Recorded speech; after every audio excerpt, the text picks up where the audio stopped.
মাত্র কয়েক সেকেন্ডেই আপনি আপনার যে হোয়াটসঅ্যাপ নাম্বারটা ইউজ করছেন, যখনই নতুন ফোন নাম্বার নেবেন তখন তো হোয়াটসঅ্যাপ নাম্বারটা চেঞ্জ করতে হবে। তো যখনই আপনি নতুন কোনো নাম্বার নেবেন বা আপনার যে হোয়াটসঅ্যাপ নাম্বারটা এক্সিস্টিং আছে সেটা যদি চেঞ্জ করতে হয়, সেটা কিন্তু মাত্র কয়েক সেকেন্ডে নিজের ফোন দিয়েই আপনি করে নিতে পারবেন।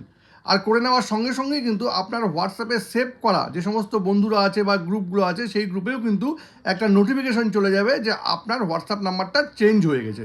তবে খুব সহজে সেটা আপনি করবেন কি করে জানতে গেলে ভিডিওটা শেষ পর্যন্ত দেখুন, আর প্রসেসটাও একদম সেভ করে নিন। দেখুন, এই জন্য শুরুতেই আপনাকে হোয়াটসঅ্যাপটা ওপেন করতে হবে। এই যে হোয়াটসঅ্যাপটা আছে, আমি ওপেন করলাম। এই যে তিনটে ডট আছে এখানে ক্লিক করতে হবে, সেটিংসে ক্লিক করতে হবে। করে নেওয়ার পর এই দেখুন অ্যাকাউন্ট আছে, এখানে ক্লিক করতে হবে। এবার এখানে দেখুন চেঞ্জ ফোন নাম্বার, আপনাকে এখানে ক্লিক করতে হবে। এবার নেক্সট করে দিন।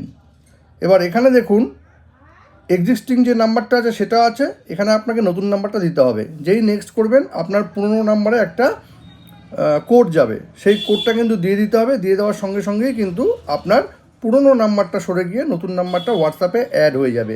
আর এতে আপনার হোয়াটসঅ্যাপে যত গ্রুপ ছিল বা যত ফোন নাম্বার সেভ করা আছে যাদের হোয়াটসঅ্যাপ আছে তাদের কাছে কিন্তু একটা নোটিফিকেশনও পৌঁছে যাবে যে নাম্বারটা চেঞ্জ হয়ে গেছে। এই ভিডিওটি যদি কখনো আপনার কাজে লেগে থাকে তবে কিন্তু এটাকে অবশ্যই শেয়ার করবেন।